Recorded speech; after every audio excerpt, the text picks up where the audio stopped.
prazer enorme voltar a esta universidade, que é a minha universidade também. José Geraldo, meu querido amigo aqui presente,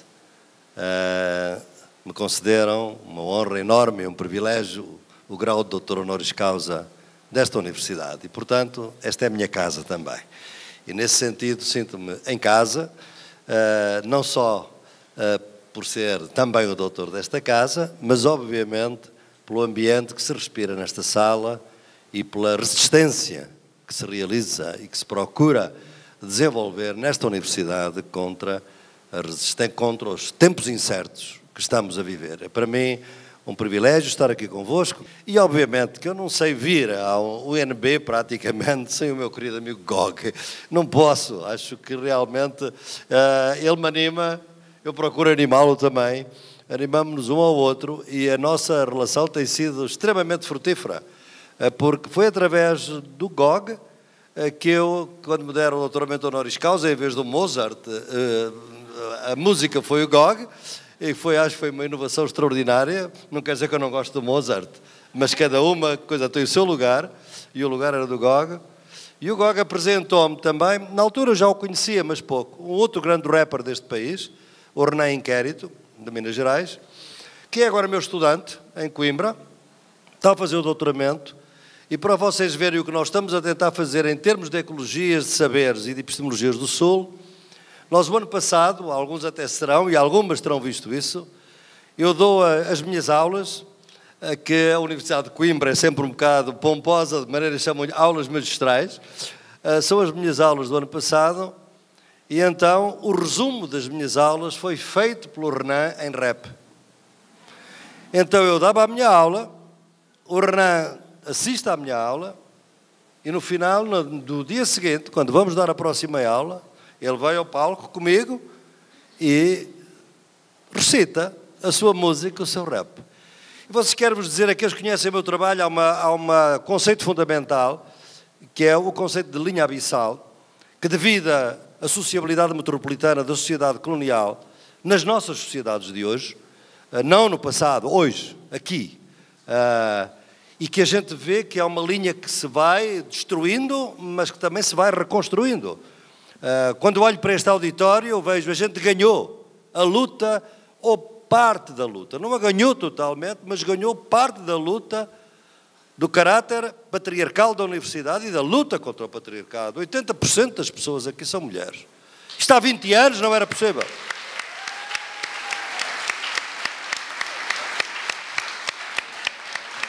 Não podemos dizer a mesma coisa em relação ao colonialismo da sociedade e ao racismo da sociedade brasileira, infelizmente.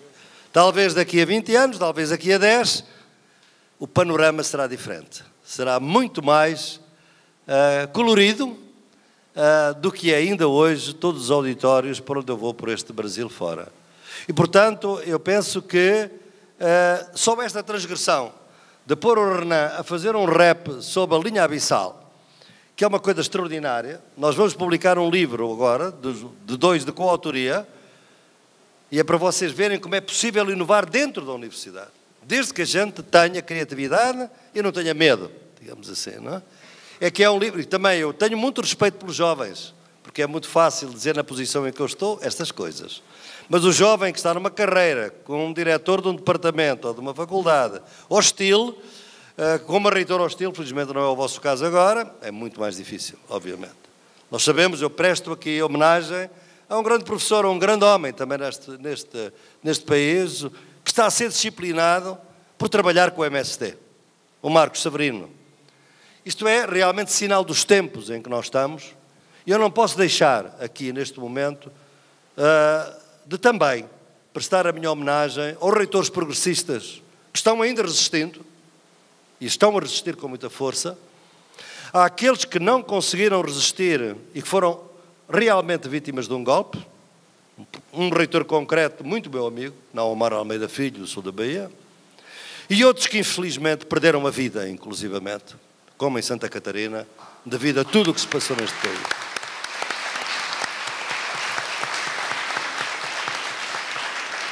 Essas pessoas são extraordinárias na sua luta e merecem todo o nosso respeito.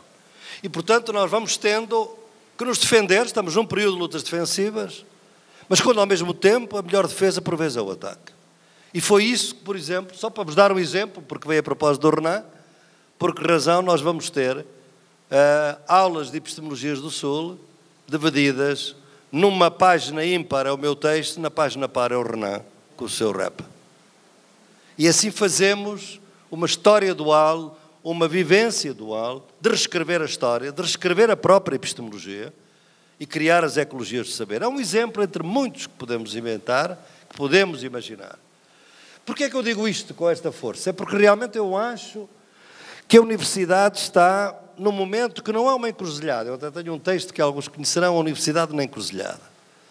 É mais difícil neste momento que uma encruzilhada, é uma bifurcação, que é um termo que vem da física teórica, foi desenvolvida por um grande físico, Prigogine, e que mostra realmente que nos sistemas em desequilíbrio, uma mudança pequena pode causar uma transformação total. E, portanto, ela pode ir para um lado ou para o outro, e não é uma situação de incerteza estrutural, que é difícil prever, e há que lutar, obviamente tendo um horizonte, mas lutar também à vista, isto é, nas lutas de hoje, aqui e agora. Porque esta bifurcação, tanto pode levar a universidade para um lado ou para o outro. Quais são os dois lados? Daqui a 10 anos, a universidade ou é uma universidade democrática e descolonizada ou é um negócio. E os dois modelos, da universidade de negócio e da universidade democrática, estão aí. E o dominante não é esta última, obviamente, sobretudo neste tempo. E, portanto, nós temos que tomar as nossas medidas, porque as lutas são exigentes, até porque a democracia na universidade que nós queremos é uma democracia que eu costumo dizer de alta intensidade. Porque, obviamente, que o acesso e a democracia do acesso é fundamental. As cotas são absolutamente fundamentais. E porquê na pós-graduação? Por aí que se geram os doutores. É aí que se faz a pesquisa. É aí que se criam professores. E, portanto, a pós-graduação é absolutamente essencial que esteja realmente descolonizada. Porque a universidade, na sua matriz histórica, é colonialista, é capitalista e é sexista. E a luta contra isso é uma luta que tem que continuar, como digo, tem havido vitórias, porque essa democracia da alta intensidade já não se basta com a democracia do acesso. É uma democracia da própria gestão, é a descolonização do currículo, é a descolonização do programa de estudos. E essa é muito difícil. Não se pode hoje democratizar a universidade sem despatriarcalizá-la e sem descolonizá-la. Porquê é que isto é difícil? É que a democracia do acesso já tem muita resistência dos professores, muitas vezes, e das administrações. Mas a democracia descolonizadora tem que educar os educadores. E esse é o grande obstáculo. Porque os educadores têm que ser educados. E como é que vamos fazer isso? Essa é a nossa luta neste momento. E eu, antes propriamente de vos dar, trago um exemplo concreto, porque pela minha vida profissional hoje trabalho em vários países, em vários continentes, da África do Sul, onde estou também a trabalhar muito com estudantes negros, que neste momento têm algum acesso à universidade, mas estão numa luta de descolonizar a Universidade da África do Sul. E é curioso porque cada luta em cada país, em cada contexto, nos traz diferentes. Depois vou-vos citar a Universidade de Londres e a Universidade de Harvard, para não dizerem que isto não está, só está nas periferias. Não está, de maneira nenhuma. Está no centro, neste momento. É que na África do Sul trouxeram uma dimensão nova, que nós sabíamos, teoricamente, mas que é muito difícil, sobretudo a quem não tem a experiência da marginalização, da discriminação abissal, do racismo, a experiência negra, como falava aqui o Richard, ou a indígena, com quem também trabalho muito neste continente. É muito difícil entender o que eles chamam, eu chamo o racismo institucional. É o racismo dos não racistas. É o racismo que está nas paredes, que está nas instituições, que está nos espaços que de maneira nenhuma consideramos racistas. Exemplos. Os 3 que os jovens da África do Sul mais têm debatido neste momento. Primeiro, os monumentos. Entram na universidade, o jovem entra na universidade, e em muitas universidades os monumentos são heróis nacionais. E esses heróis nacionais foram escravocratas. Mataram negros, destruíram-nos, e todos os dias estes jovens passam por estes monumentos. E é um ataque à sua autoestima. É um ataque à sua identidade. Não se diz, não se escreve, está nos monumentos. Antes de entrarem na sala de aula, porque o pior é quando chegam depois aos departamentos de História, e os heróis são esses que eles aprendem. Portanto, há aqui um racismo institucional que impede, efetivamente, de que eles se sintam em casa. E, portanto, o grande problema da exclusão abissal, como eu tenho vindo a defender nos meus trabalhos, é que mesmo quando são incluídos, estão excluídos. Isto é, um jovem negro ou indígena, a mulher durante muito tempo, ainda hoje já temos muitos estudos feministas, mas ainda são um gueto, obviamente numa cultura muito machista. É evidente que estão na universidade, mas estão exilados, por assim dizer, dentro. Não se sentem em casa como aqueles para quem a universidade foi feita originalmente. E, portanto, é esta a luta que a gente tem que entender. Portanto, o primeiro exemplo é o dos monumentos.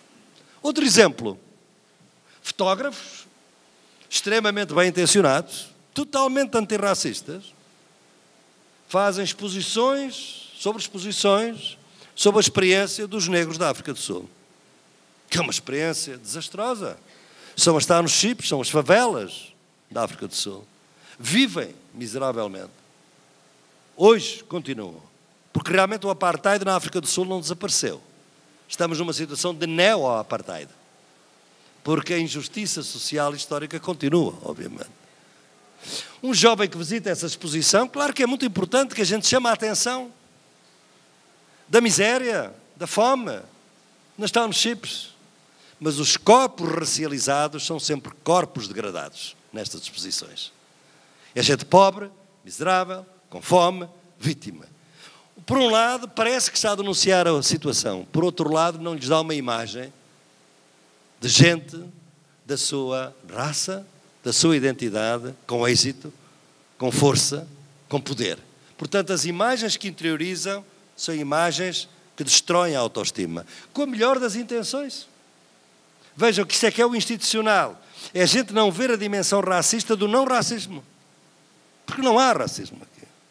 Terceiro exemplo. Um estudante negro entra na sala de aula e, obviamente, como qualquer outro estudante, fala inglês. Mas fala um inglês diferente. E também aqui, eu diria, um português com sotaque. O que é que acontece muitas vezes? Não só na universidade, mas também na educação, em geral. É que o professor não entende bem aquele sotaque. Porque o professor tem o inglês ou o português erudito. Não entende. E então pede ao estudante, repita que eu não entendi. E o estudante repete, desculpe lá, mas eu não entendi. E entretanto a sala de aula começa a rir-se. E o jovem negro, ou a jovem negra, amanhã já não fala. Porque falou inglês. Mas é um inglês diferente ao qual o professor não está. E o professor não sente a necessidade de aprender aquele sotaque, fazer um esforço. E submete-o àquilo que nós na sociologia chamamos uma cerimónia de degradação. Sem querer. No melhor, o professor não o mandou calar. O professor quer que ela fale. Mas quer que ela fale nos seus termos. Quer que ela explique no inglês que ele entenda. Racismo institucional. Isto são agressões que entram e que depois, obviamente, se refletem numa percentagem altíssima de estudantes que abandonam, os dropouts, aqui como é que se chama no Brasil? Evasão. Mais na população negra do que na branca, obviamente, que também é alta. Aliás, aqui, pela informação que tenho, na UNB, a taxa de evasão é altíssima também, é muito alta, obviamente, as condições sociais em geral. E, portanto, as pessoas estão exiladas em casa. As formas do eurocentrismo, da cultura realmente capitalista, colonialista e racista que nos domina, têm uma capacidade enorme de excluir, incluindo. E, portanto, nós estamos numa fase em que já não nos basta aquela forma que também tem que ser lutada. As lutas têm diferentes patamares e têm que ser lutadas todas ao mesmo tempo. Mas é evidente que isto exige um outro trabalho. E quem é que está a fazer a revisão da história do Brasil? São os rappers neste momento. Outros rappers com quem eu trabalho, como eu vou estar agora, o Rafuage de Porto Alegre, a história dos morongos, o último. São eles que estão a mostrar que os heróis da guerra de Farroupilha eram aqueles que mandaram matar os negros, lanceiros negros. E que não está na história do Brasil, que eles aprendem. Quem é que está a dar essa história? É os rappers. São eles os mestres. E por isso, quiçá, muitos deles deviam estar, além do Richard, que também é rapper, podiam estar realmente a dar aulas. Mas é para vos dizer que realmente há um caminho enorme. E agora vou-vos dar exemplos que são positivos, digamos assim. Que vêm e depois vamos ver porque é que é tão difícil no nosso contexto. Harvard, a Universidade de Elite por excelência, chamada Universidade Global. A Universidade de Harvard teve uma coisa que para muita gente se espantou. Um jovem negro entra na universidade, faz o seu curso, mas realmente o que ele gosta de fazer é rimas. A universidade aceita que a sua tese de licenciatura, o seu trabalho de licenciatura, sejam rimas. E ele tem o seu grau de Harvard com rimas de rap. Tentemos fazer isto na Universidade de Coimbra. Meu Deus. Matava, o que é isso? Onde é que estão as notas de rodapé? Onde é que está o estado da arte? Onde é que estão as hipóteses?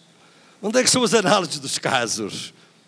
Mas uma universidade de elite, que forma as elites globais, inclusivamente as elites brasileiras, que não confiam na Universidade Pública Brasileira, já lá vamos, naquela universidade isso foi possível. Ou seja, as elites têm a maneira de criar uma educação que não querem que se transfira para o resto da sociedade. Porque ela só faz sentido se ficar restrita nas elites. As elites devem ter acesso a essa cultura que nos Estados Unidos se chama a cultura liberal, a educação liberal. Livre, independente, crítica. Eu, quando me doutorei numa dessas universidades, de facto, de elite, que é a Universidade de Yale, nos Estados Unidos, nunca tinha visto tanta crítica, tanta capacidade de pôr em causa. Porque aí a gente que é entre as elites. Elas criticam-se. Mas isso não pode passar para as classes, nem médias, e muito menos para as populares. Estão a ver? É um caso. A Universidade de Londres. A universidade que foi, tem vários casos, mas só vos dou um deles, que é uma faculdade, que foi uma faculdade colonial, absolutamente colonial, onde se formava a administração colonial, que era a School of Oriental Studies, da Universidade de Londres, e que hoje é uma universidade extremamente progressista, extremamente interessante, com uma população que vem do Império Colonial Britânico, do Paquistão, do Afeganistão, da Índia, etc, etc.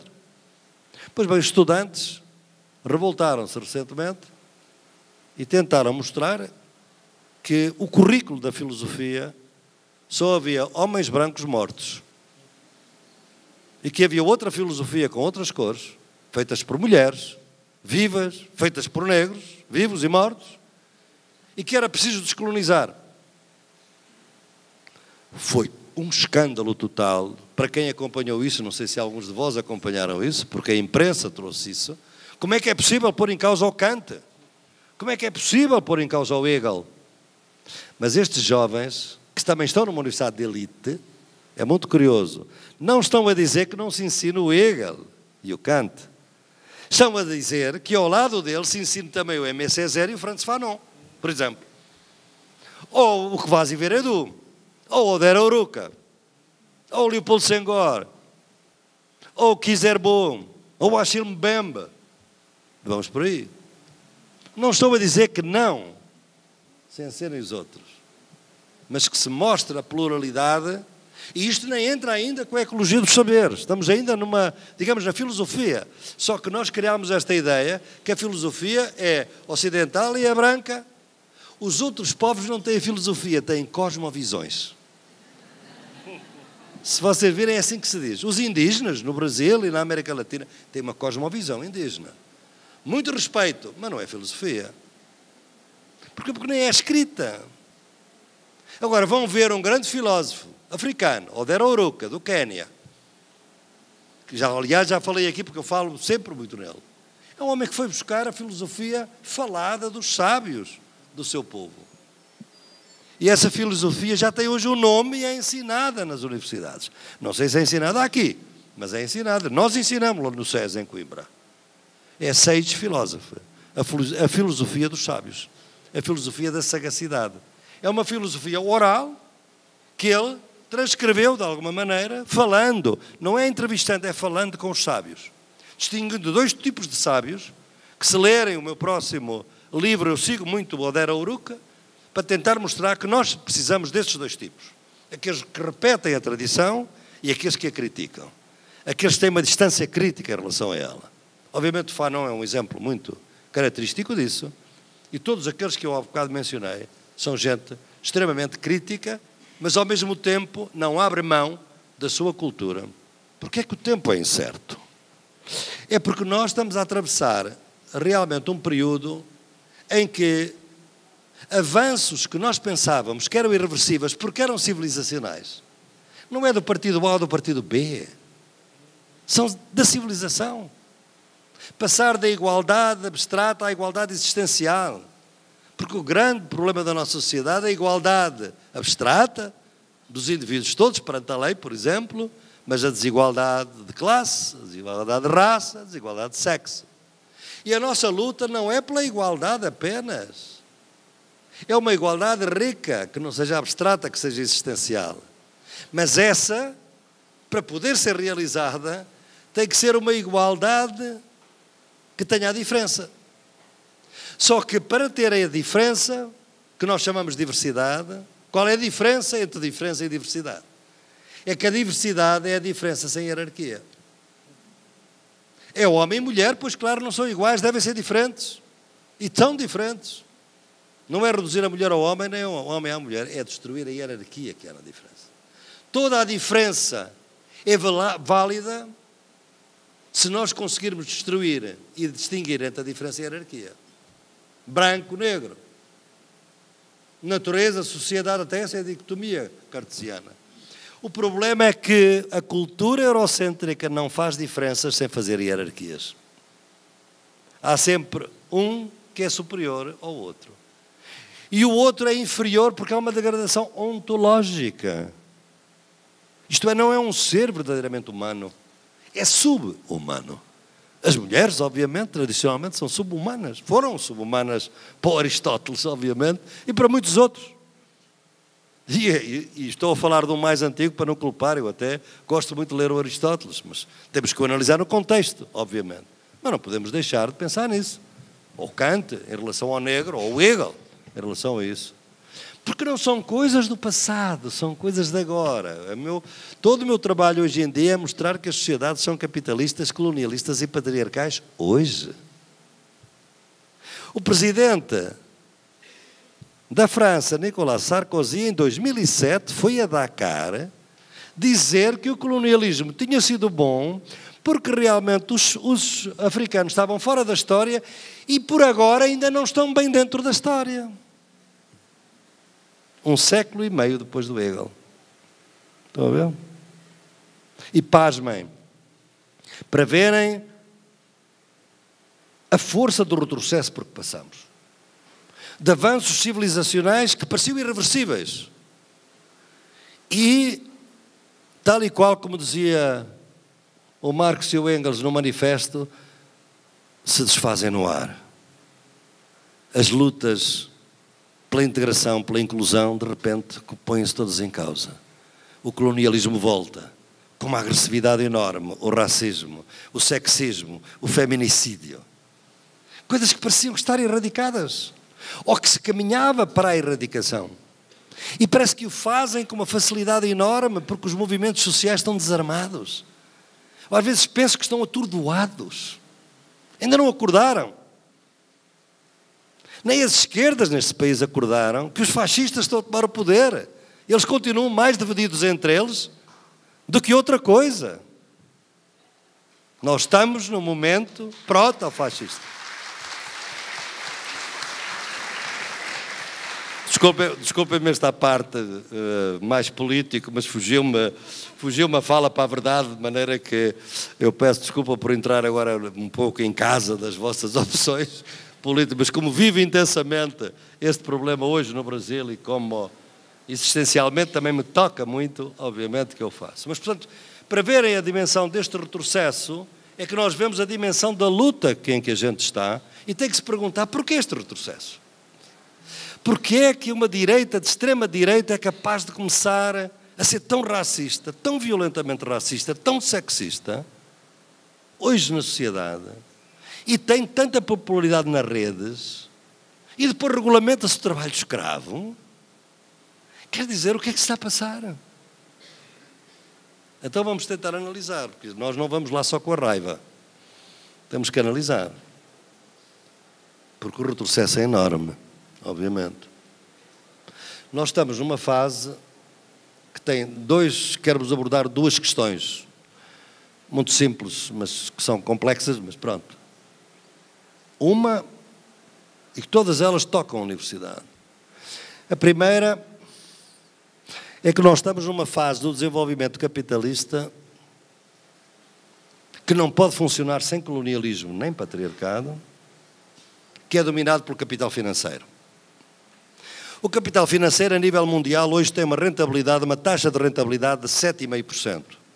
O capital produtivo, isto é, aquele empresário que faz uma empresa de bolachas ou uma empresa de produto qualquer, a nível global não tem uma rentabilidade superior a 2,5%.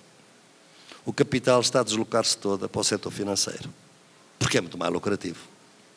Acontece que o setor financeiro não produz riqueza, produz dinheiro com dinheiro. Dinheiro, aliás, que nem existe, é digital. E, portanto, podem-se criar muitas riquezas sem criar nenhuma riqueza efetiva para as populações. E, portanto, este capital financeiro que está completamente globalizado, que se ri de 200 países do mundo que queiram regular este capital financeiro. Não tem qualquer país está hoje endividado. Não tem qualquer possibilidade hoje, porque eles souberam fazer as coisas. Souberam realmente esvaziar a democracia através da globalização do capital financeiro. Tiraram aos Estados a capacidade de tributar os ricos. E como os Estados não podem tributar os ricos, não têm dinheiro para o orçamento. Mas como tem algumas políticas sociais, onde é que vão buscar o dinheiro? Pedido emprestado. A quem? Ao capital financeiro internacional. Estão na mão deles. Porque o capital internacional, vocês até chamam isto a dívida soberana, que é um oxímoro cruel. Soberano o quê? Nada de soberano. O país é soberano quando tributa, não é soberano quando vai a um empréstimo internacional. De um dia para o outro, a taxa de juros, como tem acontecido no Brasil, sobe, desce, consoante se quer liquidar um governo ou se quer manter um governo. É assim que ele faz hoje. É um projeto global. Este projeto está a produzir populações cada vez maiores, por várias razões. É uma mistura do capital financeiro com a revolução tecnológica e da robótica, da robotização. É que não precisa tanto de gente. E, portanto, está a criar populações descartáveis. Precisa de ter populações que são liquidadas nas guerras. Como sabem, as guerras hoje não morrem soldados, morrem civis, inocentes. Olhem para o Médio Oriente, já não há soldados a morrer praticamente. Quem morre são civis. São encarcerados. Os jovens negros, 25% dos jovens negros numa certa idade nos Estados Unidos estão encarcerados na prisão por pequeno crime. Por vezes, sabe-se lá se foi um crime. E, obviamente, é a descartar populações porque já não são necessárias. A própria crise ecológica está a levar refugiados ambientais de um mundo para o outro. Os refugiados, vejam o que se passa na Europa. Aqui há uns anos a Europa estava sequiosa por viessem imigrantes. Agora põem-nos em campos de internamento. Os sírios que estão a entrar na Europa é gente com um curso como vós. Extremamente capacitados. Mas este modelo de capitalismo é extremamente antissocial porque está dirigido pelo capital financeiro. E, portanto, cria corpos descartáveis. E os corpos descartáveis só há duas maneiras de os descartar. É racializando ou sexualizando. Desvalorizando esses corpos.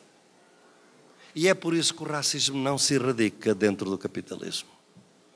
E é por isso que é um erro enorme as lutas antirraciais pensarem que não têm que ser anticapitalistas ou pensarem que não têm que ser antissexistas.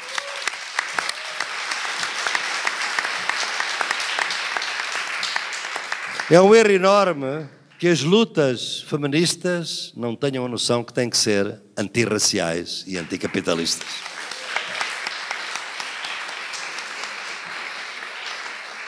E é uma luta enorme, é uma questão enorme que os sindicatos que lutam contra a discriminação de classe não saibam que têm que ser também anticolonialistas e antipatriarcais. Portanto, como veem, a grande enigma da nossa sociedade é esta. A dominação está unida, a resistência está dividida. Foi uma ilusão que nós compramos que o colonialismo tinha acabado com o colonialismo histórico. Não. Mudou. E é esse hoje o meu trabalho, é analisar a forma do colonialismo hoje. Não mudou. Mas o que é curioso para vocês verem a natureza do retrocesso é que não é o Sarkozy que é fácil de ridicularizar. É o professor Bruce Keeley, da Universidade Estadual de Portland, que acaba, verão isso nos meus próximos textos, aliás, alguns que fez as minhas colunas de opinião já o referi, esta última que se chama A Desglobalização, escreve um artigo publicado numa revista chamada Third World Quarterly, ou seja, o trimestral do terceiro mundo, ligado a artigos pós-coloniais, à literatura pós-coloniais. Third World Quarterly publica um artigo com este título: Em defesa do colonialismo. E então o que é que ele escreve? Escreve um artigo que foi revisto anonimamente para a revista, porque a revista, para ser aceita, tem que ter os referees, os revisores anónimos. Diz o seguinte: o colonialismo nos últimos 200 anos ficou uma coisa muito mal afamada, uma conotação negativa, isso é um erro. O colonialismo foi uma grande vitória, uma grande conquista dos europeus e é uma coisa que nós temos que defender. Escreve o artigo, a primeira parte é defender todas as vantagens do colonialismo. E depois diz assim: as vantagens são estas, são tão grandes que nós temos que voltar ao colonialismo. E propõe 3 casos, 3 situações. Não vos vou entrar em detalhe com o argumento, porque é um argumento fabuloso, entrando com Belize, Botsuana e Singapura para tentar argumentar. Ele vem propor que, primeiro, muito Estado falhado, porque não há Estados falhados, há Estados que são feitos falhar. São Estados que são feitos falhar, que agora já não se chama Estados falhados. Desde 2014, essa organização americana que falava dos Estados falhados agora chama de Estados frágeis, porque foi tanta a resistência a essa ideia. Mas como também não há pobres, há gente empobrecida, não há Estados falhados, há Estados que são feitos falhar. E os nossos Estados estão a ser feitos falhar, obviamente. Esses Estados era melhor que, em vez de serem Estados falhados, fossem sujeitos a uma potência colonial. E devíamos criar colónias desde o zero, para muitos países que não sabem governar-se. Isto não é um político, é um cientista político de uma universidade norte-americana numa revista dirigida a estudos pós-coloniais. Foi tal o escândalo que isto criou. Mostrou a miséria do que é o peer reviewing, porque a gente sabe que o peer reviewing, e eu conheço o diretor do científico do centro, e temos uma grande revista, a Revista Crítica de Ciências Sociais, e sabemos o problema que isso nos levanta hoje, o peer reviewing, isto é, os referees, os revisores anónimos. Nós sabemos que o editor pode manipular completamente a revisão. O artigo foi recusado pelos revisores normais, mas como o editor, isto é, quem estava a organizar o número especial, queria publicar o artigo, pediu a outros, que naturalmente lhe deram o agremã. A resistência foi... Vejam quem é que está no conselho editorial dessa revista. Noam Chomsky, Mahmoud Mamdani, gente que trabalha em África e que é muito anti-imprensa, completamente distraídos. A comoção foi tão grande que o artigo foi retirado. Agora vocês vejam, se forem à nossa página, podem ver que ele foi retirado da página web. Mas, entretanto, a revista já estava impressa. E, portanto, na revista impressa, vocês têm lá o texto em defesa do colonialismo. The Case for Colonialism é o título do artigo. Portanto, isto é para vos dizer a dimensão do retrocesso devido a um modelo de desenvolvimento que dispensa cada vez mais populações que as quer descartar, que não quer integrar, porque a integração dessa gente é uma sobrecarga para a sua riqueza, porque não é necessária. A riqueza deles está feita, o PIB, a riqueza mundial é 80 trilhões de dólares, dos quais 30 estão nos offshores, estão nos paraísos fiscais. Portanto, tem a sua riqueza lá, pagam impostos, obviamente. O cinismo, a distância, a arrogância colonial, com quem você pensa que está a falar, Roberto da Mata, nunca foi tão atual como hoje. E ela tende a ser pior quando houve avanços numa sociedade, porque as tremeram com os êxitos. E é preciso revertê-los imediatamente.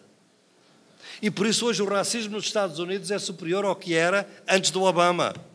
Porque foi um escândalo que um negro tenha chegado à Casa Branca. Até preciso destruir. Tudo o que o Obama fez já está destruído. Ora bem, o segundo fator, eu não me quero alongar muito, mas estes temas obrigam-me a uma certa... Isto tem a ver com a nossa universidade.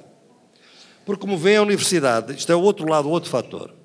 A universidade foi criada, já uma vez aqui eu referi, mas muito brevemente, a universidade pública foi criada num modelo, que são vários modelos napoleónicos, Humboldt, não vou entrar nisso, mas ela é criada fundamentalmente para criar um projeto de país e criar as elites desse país. Portanto, é um projeto nacional, mas extremamente colonialista e racista. O projeto da USP, o projeto da UNAM, o projeto da Universidade de Buenos Aires, de São Marcos, da Bolívia, são projetos nacionais, nacionalistas, mas, obviamente, colonialistas e racistas e sexistas. Porque eram as classes médias, eram as elites que queriam realmente ter o conhecimento. E aí é muito importante. A universidade pública vai ter conhecimento livre, criar conhecimento independente, porque as elites, como eu disse há pouco, querem esse conhecimento livre. Porque para liderar têm que conhecer, têm que ter uma visão geral da cultura geral, têm que ter as diferentes perspectivas, têm que ser plurais dentro das elites. Portanto, as universidades tiveram essa missão de formar as elites, porque era o projeto nacional das suas elites. Mas, ao mesmo tempo, a universidade tiveram outra missão, que foi formar mão de obra qualificada. E a primeira medida, a tensão que se criou entre criar mão de obra qualificada, para além das faculdades de medicina ou de direito, e a ideia das elites e da formação do conhecimento das elites, foi diversificar as universidades, as universidades de elite mais caras. Até há pouco tempo 60% dos doutoramentos no Brasil eram feitos na USP, portanto, na UNAM no México é a mesma coisa, e depois na Europa foram os cursos politécnicos, os institutos politécnicos, eles formam a mão de obra qualificada, as universidades formam as elites. O que é que aconteceu desde há 30 anos? É que o capitalismo, na forma do capitalismo financeiro neoliberal, não quer projeto de país. Não está interessado em nacionalismo nenhum. Porque a liberalização da economia exige que não haja um projeto nacional. Exige que os recursos naturais estejam à venda em todo o mundo. E, portanto, quer que as suas elites sejam formadas aonde? Nas universidades públicas? Não confia. Porque as elites são globais. As grandes elites deste país não estão a ser formadas agora aqui nas vossas universidades. Estão formadas em meia dúzia de universidades globais dos Estados Unidos e da Inglaterra.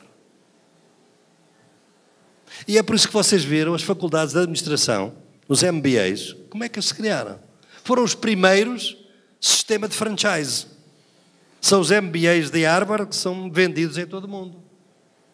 Portanto, nós temos um sistema em que o capitalismo internacional não quer elites nacionais nacionalistas, quer elites globais, e que não tenham projeto de país, não olham para o seu país, olham para o capitalismo global. E tanto lhes faz estar agora aqui como estar noutro sítio em qualquer outro lugar.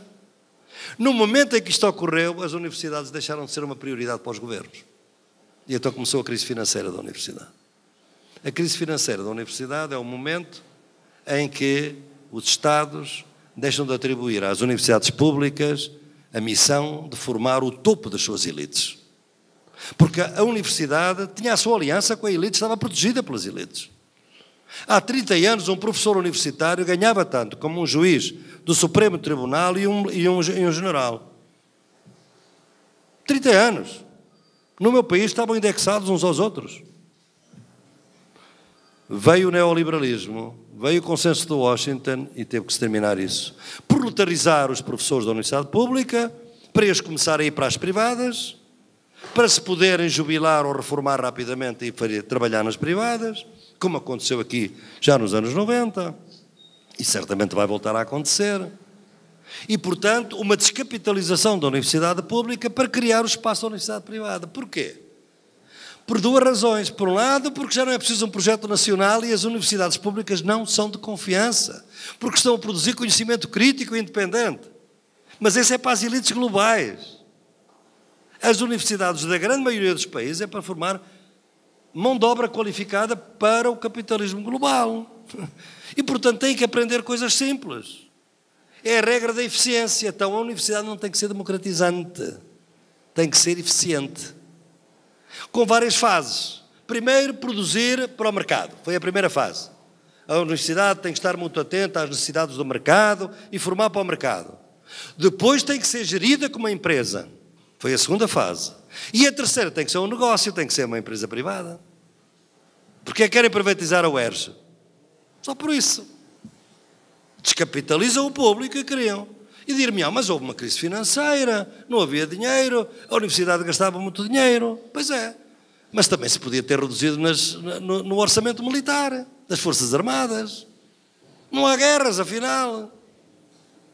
Eles já não morrem. A guerra são os drones, que é uma coisa, aliás, até barata. Mata muito e é eficaz, é como um inseticida. Ora, para que é preciso tanto militar? Para que é preciso tanta Força Armada? Não, os orçamentos militares estão sempre a crescer. E, no entanto, as universidades vão baixando. Portanto, é isto exatamente que foi esta perda de investimento nas universidades públicas, porque elas deixaram de ter alianças com as elites. E qual é o grande drama da universidade? É que a universidade pública foi criada para as elites. Mas, entretanto, sofreu isto que nós temos estado a ver aqui. Uma pressão contrária. De um lado, o capitalismo universitário. Do outro lado, a pressão de baixo da democratização. Das classes populares que querem ter acesso e que vão tendo acesso à universidade. E a universidade foi-se abrindo com muita dificuldade. Estamos a discutir agora aquilo que devia ser essencial. Ações afirmativas ao nível da pós-graduação, porque é aí que se reproduz o sistema. Não se reproduz mão de obra. Isto é, produz-se gente que pode ter liderança. Não são as elites de topo, mas são as classes intermédias que dirigem. São os professores universitários. É uma elite intermédia nas nossas sociedades. Mas essa tem que ser doutorada e tem que ser assim. Ora bem, a universidade realmente não foi descapitalizada exatamente para impedir exatamente que isso se criasse. Mas a pressão surgiu. O que é que aconteceu? E o que é que está neste momento? É que a universidade, neste momento, do ponto de vista social, é a estrutura mais leve, no sentido da leveza do ser, das nossas sociedades. Porque está suspensa socialmente. Perdeu as alianças com as elites, mas não tem ainda alianças com as classes populares. Porque ela se criou completamente contra as classes populares, tem uma desconfiança enorme. Vejam o que o Gog disse há pouco, na sua primeira música, na sua primeira rima. Foram sempre excluídos. Portanto, a universidade está neste momento, por isso é que é uma bifurcação, é que para ela sobreviver não é uma questão de ilustração dos intelectuais. Ela tem é que fazer as suas alianças. E, portanto, como perdeu a aliança das elites, tem que lutar, obviamente, pelo orçamento. Obviamente, temos que lutar por isso. Mas ela tem que fazer alianças. E para isso tem que vencer a desconfiança das classes populares em relação a ela. E é por isso que os decanatos de extensão agora são absolutamente estratégicos. São centrais, neste momento, para as universidades públicas. Porque são eles que podem ir fazer as ecologias de saberes, são eles que podem ir fazer as oficinas da OPMS, são eles que podem criar ligações entre intelectuais e movimentos coletivamente e institucionalmente. porque o professor que o vai fazer individualmente vai ser disciplinado, pelo MEC vai ser disciplinado. Tem que o fazer coletivamente para se defender. E a categoria dos professores são individualmente progressistas e corporativamente reacionários, em grande medida. Temos que falar também autocrítica, não é? Não estou a criticar ninguém, eu também sou professor, não é? Quantos professores eu conheci tão progressistas? Membros do Partido Comunista, com um grande espaçado, ou em Portugal também do Bloco de Esquerda, etc. E na sala-aula eram os fascistas. Racistas, fascistas na sala de aula. Portanto, o inimigo de uma transformação da universidade não está lá fora, está cá dentro também. Portanto, meus queridos amigos e queridas amigas, o que se está a passar, a violência que se está a passar aqui no país, em meu entender, é que se está a praticar contra a universidade pública aquilo que se fez em relação ao vosso governo legítimo. É um golpe institucional, que passa pela crise financeira, que passa pela criminalização de alguns professores, que passa pela eliminação dos programas mais abertos, mais progressistas, mais transdisciplinares. É um golpe institucional. O modelo é de bonecas russas, é a mesma lógica. Não é preciso alterar a democracia, não é preciso vir a ditadura, como se fez aqui quando foi a ditadura que liquidou o grande projeto da UNB durante um tempo. Não, agora faz-se de outra forma, de maneira suave. Suave, obviamente, para quem não tem que arcar com os custos políticos, são eles. Porque realmente os custos políticos, para eles neste momento, estão a ser mínimos. Portanto, para nós, a nossa resistência é esta, é valorizar a capacidade da democratização da universidade. E para isso tem que haver alianças, tem que haver reforço destas instituições que eu agora falei. A universidade tem que ser performativa para ser democrática. Ela tem que ser, hoje, um anúncio de uma sociedade melhor de futuro. Na sala de aula, nos convívios. Não faz nenhum sentido que as vossas cantinas, os vossos restaurantes, os vossos serviços não sejam todos feitos por economia não capitalista. Cooperativas, associações que estão aí, agricultura camponesa. Mas, claro, tem um regulamento do Estado que não deixa, porque eles não têm uma licença A, uma licença B, porque foi feita por capitalistas para os capitalistas. Então, lutem. As faculdades de economia têm que lutar. A economia não capitalista também é uma economia, por amor de Deus. E hoje no mundo é uma economia dominante na vida cotidiana das pessoas. Mas não domina porque são das classes populares. 70% da nossa alimentação de onde é que vem? Vem das multinacionais? Da soja de viagem? Não. Vem da economia camponesa e familiar. Em todo o mundo. Dominam e estão submersas. A universidade tem que ser performativa. Anunciar a sociedade futura sem medo, organizadamente, nunca individualmente, porque isso é liquidar as pessoas, é sacrificar, mas organizadamente, com competência.